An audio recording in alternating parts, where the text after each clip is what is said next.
આજે ગૃહની અંદર માનનીય ઋષિકેશભાઈ પટેલ આરોગ્ય મંત્રી માંગણી નંબર 3940 અને કાયદા વિભાગની માંગણી નંબર 60 લઈને આવ્યા. એમાં અમે કાપ દરખાસ્ત મૂકી હતી અને સાથોસાથ એમાં મારા વિચારો રજૂ કર્યા હતા. તમે જોયું છે ગુજરાતની અંદર આરોગ્યની જે સ્થિતિ છે એ ખૂબ જ કથળતી જાય છે. તમે જોયું છે કે અનેક પ્રાઇવેટ હોસ્પિટલોમાં ખૂબ મોટા ખ્યાતિકાંડ જેવા અનેક કાંડો થયા. આયુષ્યમાન કાર્ડનો અત્યારે ગુજરાતની અંદર ખૂબ ગેરલાભ પ્રાઇવેટ હોસ્પિટલોના જે સંચાલકો છે એ લઈ રહ્યા છે. મારા બોટાદની વાત કરું તો સોનાવાલા હોસ્પિટલમાં પણ આવા જે મા કાર્ડ ધારકો જે છે એમાં જેટલી પણ બહેનોની ડિલિવરી કરવામાં આવી બધી 100% સિઝેરિયનથી જ કરવામાં આવી છે. એક પણ નોર્મલ ડિલિવરી કરવામાં નથી આવી. તો આવા તો અનેક ગુજરાતના જિલ્લાઓમાં આવી કૌભાંડો થઈ રહ્યા છે. એટલે ગુજરાતનું જે આરોગ્ય તંત્ર છે એ ઘોર નિંદ્રામાં જોઈ રહ્યું છે.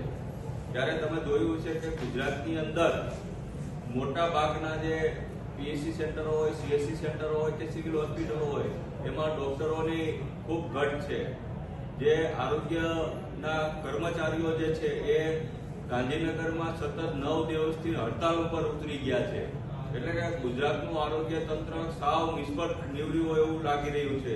તમે જોયું છે કે ભાઈ એક બાજુ સાંસદોને 24% પગાર વધારો કરવામાં આવે છે, એને મોંઘવારી નડે છે, તો 9 દિવસથી ગુજરાતના આરોગ્યના કર્મચારીઓ જે છે પોતાના હક અધિકાર માટે આંદોલન કરી રહ્યા છે, એના પગાર વધારવા માટે આંદોલન કરી રહ્યા છે, કાયમી ભરતી કરવા માટે આંદોલન કરી રહ્યા છે, તો એની રજૂઆત સરકાર એની સાંભળી નથી રહી. એનો પગાર વધારા કરવાની કોઈ વાત કરવામાં નથી આવી. તમે આરોગ્ય વિભાગમાં તમે જોયું છે કે મોટા ભાગની ક્લાસ 3 અને ક્લાસ 4 ની જે જગ્યા છે એ આઉટસોર્સિંગના કર્મચારીઓ દ્વારા જે ભરવામાં આવી છે, એટલે આઉટસોર્સિંગ થી ભરતી કરવામાં આવે છે. એટલે કે એનું સીધું શોષણ થાય છે. એક તમને આંકડો આપું તો અત્યારે ગુજરાતની અંદર વર્ગ 3 જે છે પેરામેડિકલ 856 જગ્યા છે એ આજની તારીખમાં ખાલી જગ્યા પડી રહી છે. તમે જોયું છે કે વર્ગ 1 ની 1146 જગ્યા એવી છે કે આજની તારીખમાં એ જે ભરવામાં નથી આવી.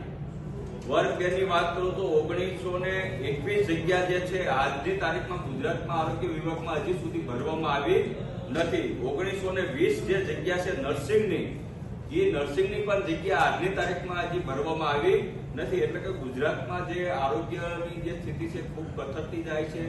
લોકોની સુખાકારીમાં જે વધારો કરવાની જગ્યાએ ખરેખર લોકોની સુખાકારીમાં વધારો થતો નથી અને ડોક્ટરોની ઘટના કારણે લોકોને આરોગ્ય સુવિધા મળવાનો ખૂબ અભાવ જોવા મળી રહી છે. મારા બોટાદ જિલ્લાની વાત કરું તો આજે પણ આઈસીયુ કે એમ્બ્યુલન્સ નથી. સિવિલ હોસ્પિટલ મંજૂર કરી પણ પ્રાઇવેટ હોસ્પિટલ મંજૂર કરવામાં આવી છે, પ્રાઇવેટ મેડિકલ કોલેજ મંજૂર કરવામાં આવી છે. હવે અમારો જિલ્લો છે પછાત છે, ગરીબ વર્ગનો છે. પ્રાઇવેટ હોસ્પિટલ તો અમારે બોટાદમાં ઘણી છે. અમારી માંગણી હતી બોટાદ જિલ્લાને પ્રાઇવેટ મેડિકલ કોલેજની સિવિલ હતી ભાઈ સરકારી બનાવવાની. હવે સરકારે મંજૂર કરી છે એ પ્રાઇવેટ મંજૂર કરી. એટલે કે આખું જે પ્રાઇવેટીકરણ અત્યારે આરોગ્યનું વિભાગનું કરવા જઈ રહ્યા છે એમાં આમાંથી પાર્ટી સખત વખોડી રહી છે. અને સાથોસાથ કાયદાની વાત કરું તો ગુજરાતમાં સમાન કાયદો જોવા નથી મળતો. તમે જોયું છે કે આજે ગુજરાતની અંદર સરકારી વકીલોની જે ભરતી કરવામાં આવી રહી છે એ પોતાના મળતિયાઓ જે લાગોપારા હોય એની જ ભરતી કરવામાં આવે છે. એમાં પણ ઘટ છે. મોટા ભાગના ગુજરાતના કોર્ટોમાં જજોની ખૂબ જગ્યાઓ ખાલી છે. અત્યારે ગુજરાતના મોટા ભાગની જે કોર્ટો જે છે એમાં કેસનો ખૂબ જ ભરાવો થઈ રહ્યો છે. આજે કોઈને ગરીબ માણસોને ન્યાય મેળવવો હોય તો 25 વર્ષ સુધી એનો કેસ કોર્ટમાં ધક્કા ખવડાવી રાખે તોય તેમ છતાં એને ન્યાય ગુજરાતની અંદર મળતો નથી. અને ન્યાય પણ બે પ્રકારના અત્યારે ગુજરાતમાં જોવા મળે છે, એક ગરીબનો ન્યાય અને એક અમીરોનો ન્યાય.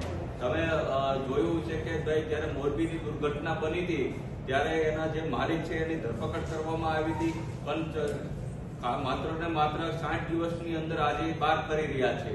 જ્યારે કોઈ પણ ગરીબ વ્યક્તિ હોય તો એને જ્યારે ન્યાયની વાત કરવામાં આવે તો એને આજીવન કેદની સજા કરવામાં આવે છે. એટલે લોકો જ્યારે પૈસાવાળા જે છે એને કાયદો લાગુ પડતો નથી. માત્ર ને માત્ર ગુજરાતમાં કાયદો લાગુ પડે છે, માત્ર ને માત્ર ગરીબ લોકોને કાયદો લાગુ કરવામાં આવી રહ્યો છે. એટલે સમાન આ જે કાયદો જે છે ગુજરાતમાં એ જોવા મળતો નથી.